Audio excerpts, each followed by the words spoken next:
நம்மளோட education system சரியில்லைன்னு சொல்லிட்டு நம்ம எல்லாருக்கும் நல்லாவே தெரியும்.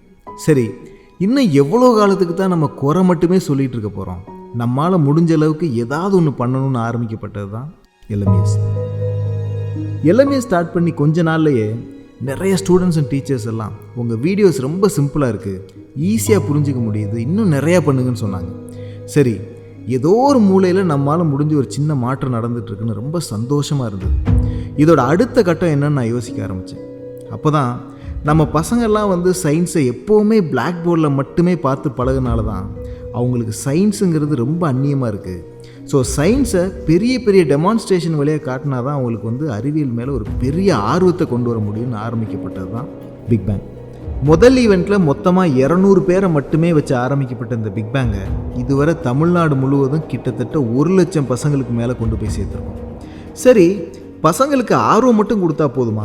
அவனை அடுத்த நிலைக்கு கொண்டு போகணும் அப்படின்னா அவனே ப்ராக்டிக்கலாக செஞ்சு பார்த்து கற்றுக்கிட்டா தான் இன்னும் சயின்ஸை டெப்த்தாக புரிஞ்சிக்க முடியும் அப்படின்னு சொல்லி ஆரம்பிக்கப்பட்டது தான் வீக்கெண்ட் கிளாஸஸ்.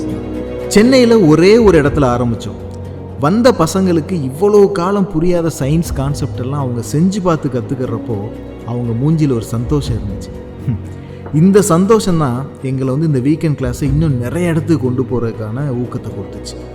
இன்னைய தேதிக்கு மொத்தம் 4 ஸ்டேட்டில் 25 இடத்துல இந்த வீக்கெண்ட் கிளாஸ் நாங்கள் பண்ணிகிட்ருக்கோம்.